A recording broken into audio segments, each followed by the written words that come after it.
Massive news today in the Star Wars world, finally, as it's now been officially announced that after long last, fans will be able to watch the original Star Wars in its original state. I, however, have some information not available in the press release and even some brand new footage to show. So all that and more in today's video.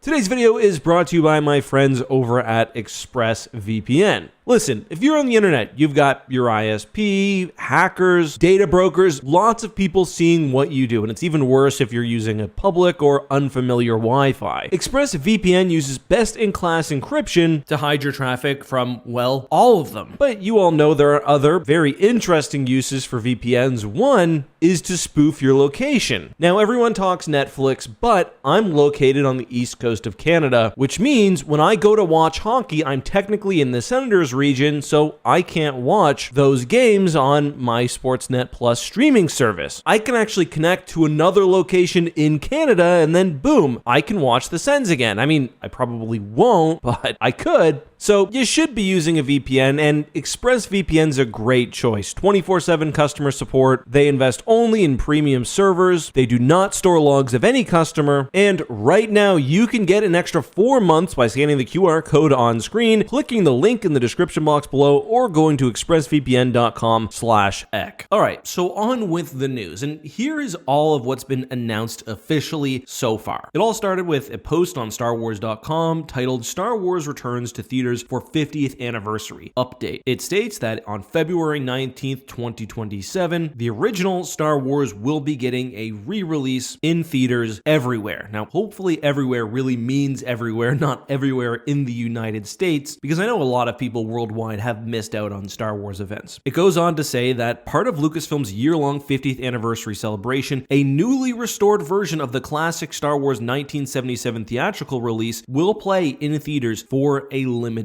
time. So yes, this is Star Wars as it first appeared pre-special edition. Now, you may note I'm not surprised by this, and that's because I've told you guys this is happening. I've made several videos now, and I believe I was the first to cover this, but we've known for a while that Lucasfilm was working on restorations of not just the original Star Wars, but as we'll discuss in a few minutes, the entire original trilogy. I've purposely obfuscated the method in which I learned about this, but in short, work in progress files were posted publicly, and a few really keen-eyed fans who follow these things and somehow discovered this, I still don't really understand how, sent them my way. I'm not going to give more detail than that because I don't want the person who accidentally made this public to get in trouble, because this is something I think all Star Wars fans do want. Anyway, before we continue, I will show you a restored clip, and I've had to cut some things out here. I don't want anything identifiable. Keep in mind also, this very well could be a work in progress clip, and this is ripped from a certainly not full quality, far less than 1080p YouTube video. But what I immediately noticed while watching is how much better the colors are than on Disney Plus. I'm not going to play the full clip with audio because I think they're still working on a few things, but some of these special edition sounds are missing as well, like when the trooper bumps his helmet. And overall, this looks beautiful, absolutely beautiful. And I want to go into some of the technical details later, but let's get into some questions as well. The big thing I think people will be wondering is, will these releases be limited only to theaters? And I don't know for certain, but I've seen evidence which leads me to believe that no, we will eventually be getting these at home. Again, this is only speculation, but alongside footage, there were other things leaked, and I believe they're preparing some sort of documentary to go alongside an eventual home release on probably Disney Plus and Blu-ray. Just speculating common sense, I can't think of any Disney projects since the launch of Disney Plus which have not also seen a release on that platform. And I do feel like access to Star Wars in its original form would push people to pick up Disney Plus if they haven't already. Probably the next big question I'm sure you will have is Is it only going to be episode 4, or as it was known originally, Star Wars? I don't think so. And the only way it will be episode 4 exclusively is if everything that I've seen leaked has been incorrect, which at this point does seem unlikely based on the level of technical sophistication and some of the stuff I originally saw. I was almost certain this was legitimate. It would have to be a pretty mighty coincidence for that, and then now this to happen too. But basically, alongside some of the A New Hope footage, I have seen stuff from Return of the Jedi as well. It's not finished, so I'm not going to share it, but I've seen it. There is, I suppose, also one other option, that being they release A New Hope, Star Wars, and just decide to stop there for whatever reason. Maybe they never finished the restoration work on the other films, or economically it doesn't make sense. But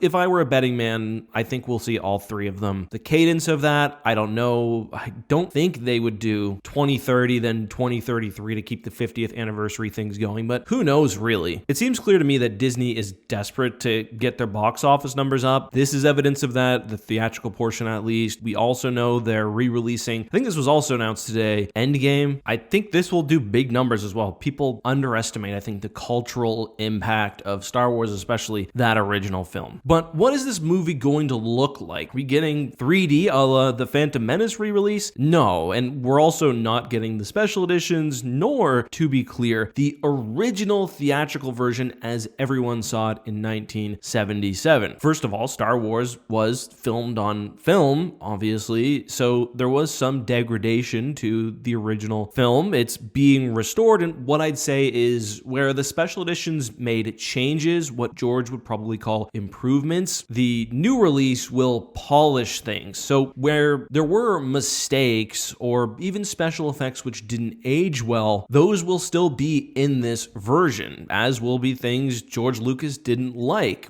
Han shooting first or the lack of CG animals on the approach to Mos Eisley. Improvements will come in terms of clarity and I think in color. I've read some stuff which makes me believe they're going to clean up the audio as well. The original Star Wars is kind of amateur from that perspective, but again, they're also going out of their way to make it as faithful as possible, including the recreation of the original film grain, for example. These are meant to be the definitive versions of the Star Wars original trilogy to have as part of, human culture forever. And, just to end on my thoughts, whether you care or not, I've given you the good stuff. So my thoughts, this is great. I don't know if I've ever actually seen Star Wars, the original Star Wars in the theater, but I've certainly never seen the original, non-special edition version in that format. So this is going to be great. And it's not like the special editions are going anywhere. If you want them, they're on Disney Plus. You can get them on Blu-ray. They continue to mess with them. Generally, I don't mind a lot of the special edition changes with some exceptions. I think some of the more recent ones have actually been the more egregious, but I grew up with the early 90s special editions, so some of those changes I won't miss. I don't mind, for example, the improvements or at least the differences in the Battle of Yavin, and just generally, while many of the changes are distracting, there are improvements in explosions and lasers and everything else, but generally I think A New Hope in its original version will be an improvement. The Empire Strikes Back, however, I actually think got good special edition changes. The controversial one is the Emperor, but I think a lot of people like Ian McDiarmid, so even if his performance doesn't quite hit, that's a change that I think a lot of people will prefer not to see. I think Cloud City and some of the Walker effects were improved in the special editions as well. There are a couple of weird changes, like Vader explicitly calling for his shuttle, but Episode 5, I'd take the special edition version. Return of the Jedi is complicated because I vastly prefer elements of the special edition, like Yub Nub I think is a terrible song to end the trilogy with, while Victory Celebration is just so excellent, one of my favorite songs in the entire saga, but I don't like the addition of No as Vader watches Luke being electrocuted, and the change to Hayden Christensen at the end is also a controversial one. I think honestly depends on your vintage and how you feel about that. But like I said, the special editions aren't going anywhere. These are options, and fans will now be able to choose what they want. You'll be able to cut them up and it'll be great. But hopefully we also remember all of the people like Harmy who have been making fan-made despecialized editions, and really it's such a huge corner of the niche, the people who have great memories of the original versions and who want them back. So really happy for everyone. Hopefully, again, we do see all 3 and we do see them on home media, as I believe will be the case. movies. But that's all I've got. I'm excited to take my son and